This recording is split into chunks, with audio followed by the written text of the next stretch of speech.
Hello guys, welcome back again sa ating YouTube channel, no, The Action Man. Una sa lahat, may galap shoutout po sa lahat ng mga kakampeng at sa mga hindi man mga kakampeng. Kung interesado ka sa videong ito, patapusin mo na hanggang dulo at huwag nyo lang kalimutan na i-like at i-share ang ating video para malaman naman ng ilan sa ating mga kababayan na nagtutulog-tulugan sa katotohanan. So muli naman nagbabalik ang nag-iisa nyong host na si The Action Man para magbigay ng komentaryo at reaction sa mga mainit ng issue ng bayan. So ito ho mga ka-action, mga kakamping, no, may gusto lang po ako na i-share sa inyo about po ito sa post ng SWS survey about po nga po sa pag-iimbestiga ng ICC na kung saan ito po ay dumarami na po ang gusto ng mga Pilipino na maimbestigahan ang nasabing war on drug na pinatupad ni dating Pangulong Duterte ho mga ka-action. So ito po ay nakapost po ito kahapon, February 9, 2024 at 12 AM ho. Kagabi po pala ito mga ka-action. Ay, AM o kahapon po mga ka-action, no? So ito po, basahin po natin ha. Ayan. Nakikita nyo po sa screen tong babasahin ko po. Ayan.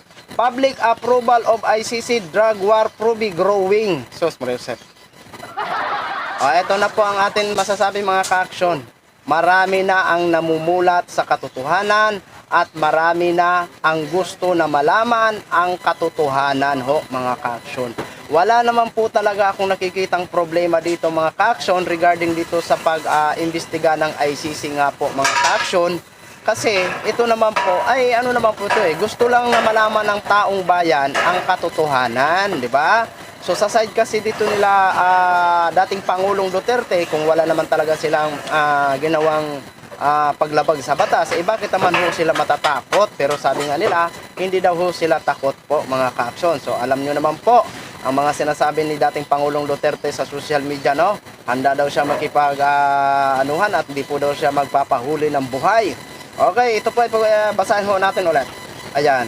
An SWS survey conducted from December 8 to 11 finds that 50% of the respondents support the statement the ICC should investigate drug-related killings during the Duterte administration ho mga ka-action. So yun na po ha. Maliwanag na po na dumarami na po ang ating mga kababayan ng mga Pinoy na gustong imbestigahan ang nasabing war on drug at ang gusto nila ay ang ICC para para patas, no? Kasi kung ang hukuman ho natin dito, abay hindi ko lang sigurado ha.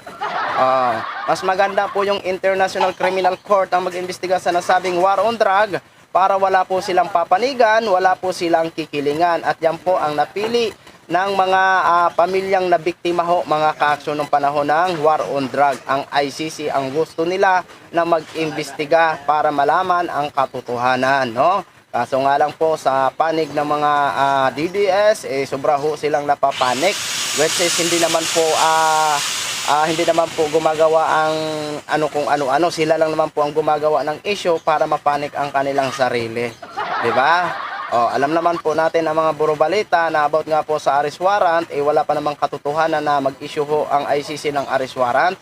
Sila lang naman po kasing gumagawa-gawa ng mga kwento na yan, di ba?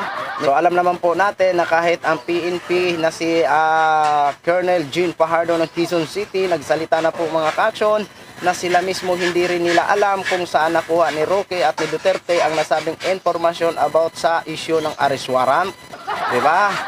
So, ito po mga ka-action ha, pak na pak po ito ang SWS survey ho mga ka-action, no? So, ibig sabihin ho, marami na po ang namulat na gusto nilang malaman ang katotohanan. Kaya aabangan po natin kung ano po ang kahinatnan nito. Kaya pagpasensyahan nyo din po ang ating background sa likod na para na tayong nasa squatter.